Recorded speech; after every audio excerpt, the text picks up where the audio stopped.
আসসালামু আলাইকুম। আগে ভিডিওটা দেখুন। কয়েকটা কাজ আমি বলি। প্রথম কাজ হচ্ছে নিয়াত করতে হবে যে এই রমাজানটাতে আমি আমার সমস্ত গুনাহ মাফ করানোর চেষ্টা করব। কারণ নবী সাল্লাল্লাহু আলাইহি ওয়াসাল্লাম বলেছেন সেই ব্যক্তির জন্য ধ্বংস যে ব্যক্তি রমজান মাসকে পেয়েছে কিন্তু তার গুনাহ মাফ করাতে পারে না। কে জানে এটা আমাদের শেষ রমাদান হতে পারে? আল্লাহ না করুক। আমরা দোয়া করি আল্লাহ পাক আমাদেরকে বেশি বেশি রমাদান দান করুক, বেশি বেশি লাইলাতুল কদর দান করুক। প্রথম শুরু হচ্ছে আপনি মাসের বাজার আগে করে ফেলবেন। আমি একটু প্র্যাকটিক্যাল কথা বলবো আর কি। আপনি রমাদান মাসের বাজার এই শাবান মাসে করে ফেলার চেষ্টা করেন। পারলে ঈদের শপিংটাও করে ফেলার চেষ্টা করেন। রমজান মাসে বেশি বাইরে যাবেন এবং টাকা পয়সা নিয়ে গিয়ে স্ত্রী সন্তানের হাতে দিয়ে দিবেন না, যাও বাইরে গিয়ে মার্কেটিং করে আসো, এই ভুলটা করতে যান। নিজে পরিবেশ নষ্ট করবে, রোজার রোজার যে আধ্যাত্মিকতা নষ্ট হবে, আরও হাজারটা যুবকের চোখের জানা করা প্রয়োজন নাই। আপনি পরিবারের কর্তা, লিস্ট করে ফেলেন, আপনাকে আল্লাহ পাক যতটুকু সামর্থ্য দিয়েছেন মূল মূল জিনিসগুলো কিনে রেখে দেন, আর বাকি টুকটাক বাজার আপনি করবেন। আর যখন বাজারে যাবেন একটা দোয়া পড়বেন, আপনি 10 লক্ষ নেকি পাবেন ইনশাআল্লাহ। কত লক্ষ? 10 লক্ষ। দোয়াটা শিখাচ্ছি। দোয়াটা হচ্ছে লা ইলাহা ইল্লাল্লাহ ওয়াহদাহু লা শারীকা লাহু লাহুল মুলক ওয়া লাহুল হামদ ইউহয়ী ওয়া ইউমীত ওয়া হুয়া হাইয়ুন লা ইয়ামুত বিয়াদিহিল খায়রু কুল্লুহু ওয়া হুয়া আলা কুল্লি শাইইন কাদির। একবার পড়লে 10 লক্ষ নেকি পাবেন বাজারে গিয়ে। কেন পাবেন? কারণ বাজার সবচেয়ে নিকৃষ্ট জায়গা, যেখানে গেলে মানুষ আল্লাহকে স্মরণ করে না। সেখানে গিয়ে আপনি আল্লাহকে স্মরণ করেছেন, এই জন্য আল্লাহ পাক ডেকে দিবেন ইনশাআল্লাহ। আসেন, এটা করার পর ঈদের যে শপিংটার কথা বলছি, এটা এই কারণে বলছি, লাস্টের দশকে আমরা ঈদের শপিংয়ে বেশি ব্যস্ত থাকি। এতে করে লাইলাতুল কদরটা আমরা হারিয়ে ফেলি। লাস্টের দশক আমরা হয় ইতিকাফ করবো, না হলে বাসায় নামাজ পড়বো, পরিবারবর্গকে নিয়ে রাত জাগবো। মারা যাবে ইনশাআল্লাহ। তারাবির নামাজ তো পড়বোই ইনশাআল্লাহ জামাতে। এবং আপনি 20 পড়েন আর 8 পড়েন, আপনি নামাজের কোয়ালিটিটাকে ভালো করার চেষ্টা করেন, নামাজের কোয়ালিটিটাকে বেস্ট করেন। ধীরে ধীরে তেলাওয়াত করেন, ধীরে ধীরে রুকু সেজদা করেন, নামাজটাকে এনজয় করেন। সময় নিয়ে, টাইম নিয়ে, 2 ঘন্টা সময় লাগুক, 3 ঘন্টা সময় লাগুক, এনজয় করে নামাজ পড়েন। আল্লাহ পাক তৌফিক দান করুন। এরপর শেষ রাতে আবার ওঠেন, পরিবারবর্গকে নিয়ে নামাজে দাঁড়ান, একসাথে জামাত করে নামাজ পড়েন, পরিবারে নফল নামাজ পড়েন, বাসায় বরকত হবে ইনশাআল্লাহ। রাত জাগেন, বেশি বেশি দোয়া করেন, একটু তেলাওয়াত করেন, জিকির করেন, তাসবিহ তাহলিল করেন, রাতটা কাটিয়ে দেন। শেষের দশকে মার্কেটে ঈদের শপিং করতে যায় না। ঈদের খুশি আছে, ঈদের আনন্দ আছে, ঈদে ভালো পোশাক পরবো, সব ঠিক আছে। এই খুশি কাদের জন্য? কদ আফলাহা মান তাযাক্কা ওয়া যাকারা ইসমা রাব্বিহি ফাসাল্লা। কার জন্য ঈদের খুশি? যে ব্যক্তি রমজান মাসে আত্মশুদ্ধি অর্জন করতে পেরেছে, রোজা রেখেছে, যাকাত দিয়েছে, নামাজ পড়েছে, লাইলাতুল কদরে রাত জেগেছে, তারাবি পড়েছে, ইত্যাদি ইত্যাদি। এই ব্যক্তি আত্মশুদ্ধি অর্জন করেছে, এই ব্যক্তির জন্য ঈদের খুশি। যে রমজান মাসে সিনেমা দেখেছে, সিনেমা শুটিং করেছে, পর্নোগ্রাফি দেখেছে, সুদ খেয়েছে, শিরক করেছে, বেদাত করেছে, হারাম খেয়েছে, এর জন্য ঈদের খুশি। মানুষকে ঠকিয়েছে, ব্যবসায় মাল কম দিয়েছে, পণ্য মজুত করেছে, ইচ্ছা করে দ্রব্যের দাম বাড়িয়েছে, সরকারকে বিব্রত করেছে, জনগণকে দুর্ভিক্ষের দিকে ঠেলে দিয়েছে, এদের জন্য ঈদের খুশি? কখনো না। ঈদের খুশি তাদের জন্য যারা আত্মশুদ্ধি অর্জন করতে পেরেছে। আল্লাহ পাক বুঝার তৌফিক দান করুন। এটা প্রথম টিপস দিলাম আপনাকে।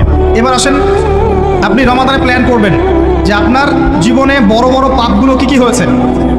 এই পাপগুলো যদি মানুষের সাথে জড়িত হয়ে থাকে, আপনি মানুষের সাথে গিয়ে গিয়ে ক্ষমা নিয়ে নেবেন। কারো টাকা নিয়েছেন, দেন নাই, দিয়ে দিবেন। কারো সম্পত্তি পায়, দেন নাই, দিয়ে দিবেন। কারো হকটা নষ্ট করেছেন, গালি দিয়েছেন, গীবত করেছেন বা তহমত দিয়েছেন, অপমান করে ইত্যাদি, ক্ষমা চেয়ে নেবেন। রমাদান মাসে মানুষের হকটা দিয়ে দেন। আল্লাহর কাছে জড়িত যে পাপগুলো আছে, এটার জন্য ইস্তেগফার যথেষ্ট। খালি যদি বলেন আস্তাগফিরুল্লাহাল্লাযী লা ইলাহা ইল্লা হুয়াল হাইয়ুল কাইয়্যুম ওয়া আতুবু ইলাইহি, 1 সেকেন্ডের মধ্যে আল্লাহ পাক আপনার সমস্ত পাপকে নেকি দিয়ে পরিবর্তন করে দিবেন ইনশাআল্লাহ। এবার প্র্যাকটিক্যালি যাবেন, সেহরি করবেন। সাহরির মধ্যে বারাকা আছে। সাহরি না করে রোজা রাখাটা উচিত না। সাহরির মধ্যে বারাকা আছে। একটা খেজুর হোক, 1 গ্লাস পানি হোক, আপনি সাহরি করবেন, এর মধ্যে বারাকা আছে। এবং সাহরির সময় এমনভাবে খাবেন না যে এটা আপনার জীবনের শেষ খাওয়া। কথা বুঝতে পারছেন?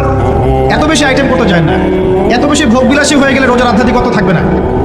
সেহরিতে অল্প খান, যদি খেতে হয় পেটের 3 ভাগের 1 ভাগ খান, 1 ভাগ ফাঁকা রাখেন, 1 ভাগ আপনি পানি দিয়ে পূর্ণ করেন।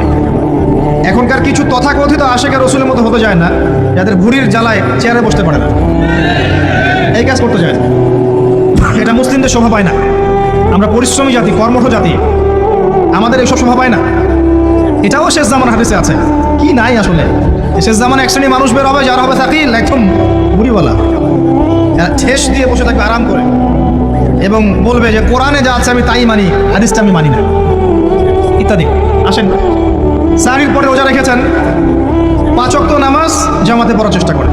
খুব খুব সিম্পল জিনিস, খুব বেশি কিছু দরকার নেই আমাদের। 5 ওয়াক্ত নামাজ আপনি জামাতে পড়ার চেষ্টা করেন, বাসার থেকে ওযু করে বের হবেন, প্রত্যেক পদক্ষেপ হাঁটবেন, আপনার একটা স্টেপে একটা করে গুনাহ মাফ হবে, একটা নেকি লেখা হবে, মর্যাদা বাড়িয়ে দেওয়া হবে।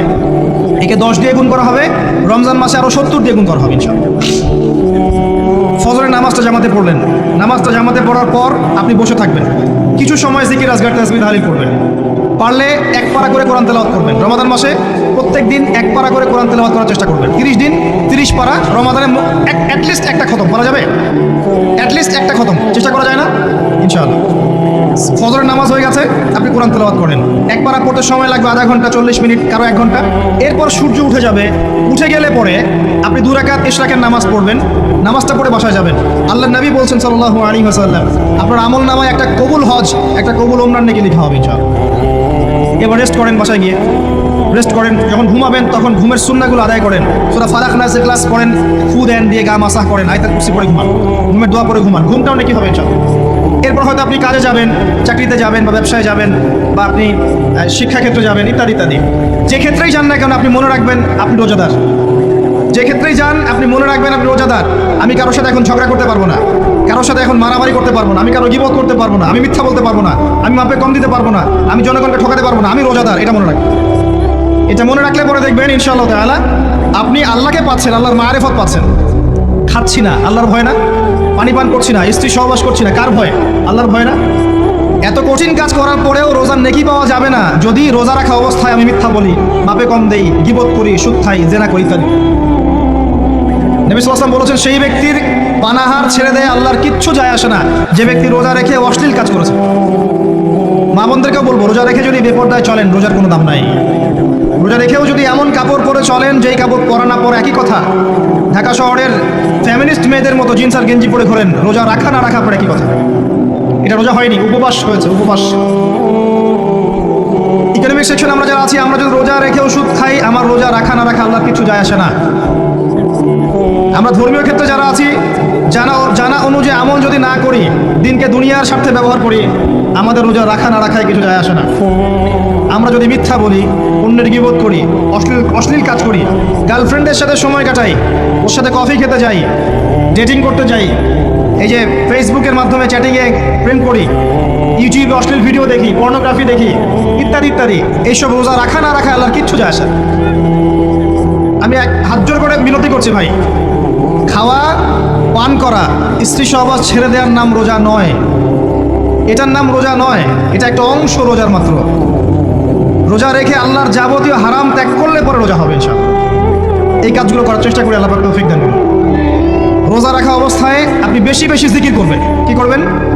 সুবহানাল্লাহ পড়বেন, আলহামদুলিল্লাহ পড়বেন, আল্লাহু আকবার পড়বেন, লা ইলাহা ইল্লাল্লাহ পড়বেন, লা হাওলা ওয়ালা কুওয়াতা ইল্লা বিল্লাহ পড়বেন, পড়বেন হাসবিয়াল্লাহু ওয়া নি'মাল ওয়াকিল, সুবহানাল্লাহি ওয়া বিহামদিহি, সুবহানাল্লাহিল আযীম, সুবহানাল্লাহিল আযীম ওয়া বিহামদিহি, পড়বেন আস্তাগফিরুল্লাহ ওয়া আতুবু ইলাইহি, আস্তাগফিরুল্লাহ ওয়া আতুবু ইলাইহি, পড়বেন লা ইলাহা ইল্লাল্লাহ ওয়াহদাহু লা শারীকা লাহু লাহুল মুলকু ওয়া লাহুল হামদু ওয়া হুয়া আলা কুল্লি শাইইন কাদির। পারা যাবেন ইনশাআল্লাহ? বেশি বেশি পড়বেন। আরেকটা কাজ করবেন, প্রতিটা কাজ নবী সাল্লাল্লাহু আলাইহি ওয়াসাল্লামের সুন্নাহ মাফিক করার চেষ্টা করবেন। সুন্নাহ মাফিক, খাচ্ছেন তার সুন্নাহ মাফিক, টয়লেট করছেন তার সুন্নাহ মাফিক, ঘুমাচ্ছেন তার সুন্নাহ মাফিক। সুন্নাহর বইগুলো আছে না বাজারে, কিনে নেবেন, কিনে নিয়ে দেখবেন প্রতিটা কাজ কিভাবে করলে সুন্নাহ হবে। এই কাজগুলো করতে কি আপনাকে গভর্নমেন্ট বাধা দিবে? বিশ্বের পরাশক্তিরা বাধা দিবে? আপনাকে কি কেউ পিটাবে এগুলো করলে? জেল খাটাবে? এগুলো আমাদের ব্যক্তি স্বার্থের ব্যাপার, ইচ্ছা করলেই করা যায়। এই ইচ্ছাটা আল্লাহ পাক আমাদের অন্তর জাগ্রত করুন, আমিন। একটা কাজের কথা বলবো, নর্মালি আমরা ফরজগুলোতে বেশি ফোকাস করি, ফরজ ওয়াজিবে। রমজান মাসের সুন্নত মোস্তাহাবেও ফোকাস করতে হবে। রমাদানে একটা নফল আপনাকে ফরজের নেকি দিয়ে দিবে ইনশাআল্লাহ, রমাদান একটা সুন্নাহ আপনাকে ফরজের নেকি দিবে ইনশাআল্লাহ। রমজান মাসে শুধু ফরজ নয়, একটু সুন্নাহ সালাতগুলো, নফল সালাতগুলো একটু বেশি বেশি করার চেষ্টা করি, আল্লাহ পাক তৌফিক দেন। স্পেশালি একটা কাজ করার চেষ্টা করতে পারি, ওযু যখন ভেঙে যায়, টয়লেট করলেন ওযু ভেঙে গেল, সাথে সাথে হালকা করে ওযু করে ফেলার চেষ্টা করেন, সবসময় পবিত্র থাকার চেষ্টা করেন। বেলাল আল হাবাশি নাম শুনেছেন? রাদিয়াল্লাহু আনহু। নবী সাল্লাল্লাহু আলাইহি ওয়াসাল্লাম বলছেন, আমি যখনই জান্নাতে গিয়েছি বেলাল তোমার পায়ের শব্দ শুনেছি। সুবহানাল্লাহ। যেই বেলালকে উত্তপ্ত মরুভূমিতে শুইয়ে নির্যাতন করা হচ্ছে, সেই বেলাল বলছেন আহাদুন আহাদ, সেই বেলাল রাদিয়াল্লাহু আনহুর নামে শানে সূরা নাজিল হচ্ছে কুল হুয়াল্লাহু আহাদ। ওই বেলাল রাদিয়াল্লাহু আনহুকে নবী সাল্লাল্লাহু আলাইহি ওয়াসাল্লাম বলছেন, যখনই জান্নাতে যাই তোমার পায়ের আওয়াজ শুনি, তুমি কি